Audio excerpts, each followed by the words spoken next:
Bu da bir başka hastamız daha var. Erkek hasta gene 73 yaşında.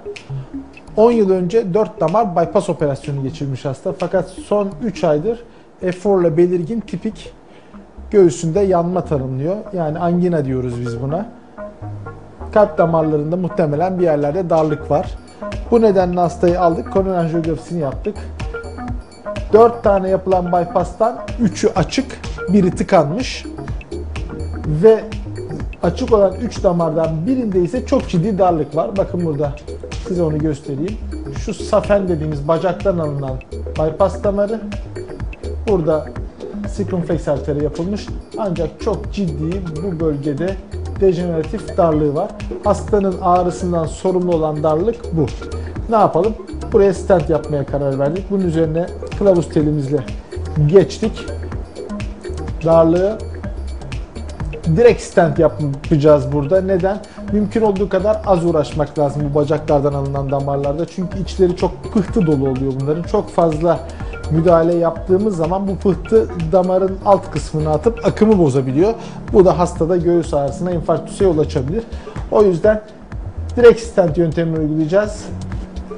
3.0-31 mm'lik bir stent aldık. Tam lezyon bölgesine getirdik, darlık bölgesine şiştik. Şu anda stentimizin şişmiş hali ve kontrolde de gayet güzel bir açıklık sağladığımız görünüyor. Hastanın bu 10 yıllık safen greftini, bacaktan alınan bypass greftini açtık. Gayet de başarılı oldu. Distal akımı iyi, damar güzel doluyor. Herhangi bir komplikasyon olmadı. Hastayı yatağına alacağız. Bu akşam misafirimiz, yarın da taburcu edeceğiz. Tabii ki bypassların da belli bir ömrü var.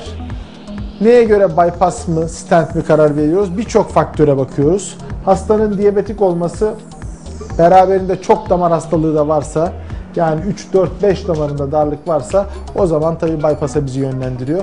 Ama aslında teknik olarak birçok damara stentle müdahale edebilmek mümkün.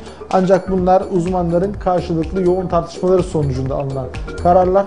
Temel amaç hasta yararını, hastanın uzun yıllar sorunsuz, herhangi bir kardiyovasküler olay yaşamadan kaliteli bir yaşam sağlaması amacıyla alınan kararlar, en doğru kararı alıyoruz. Ama zaman içinde burada gördüğünüz gibi bu bacaktan alınan greftler daralabiliyor. 5 yıl içinde %50'ye yakını daralıyor. Bu 10 yıl giden bir safen oldukça da iyi gitmiş açıkçası. Ama küçük bir stentle de işlemi hallettik. Hastamız yatağına alındı.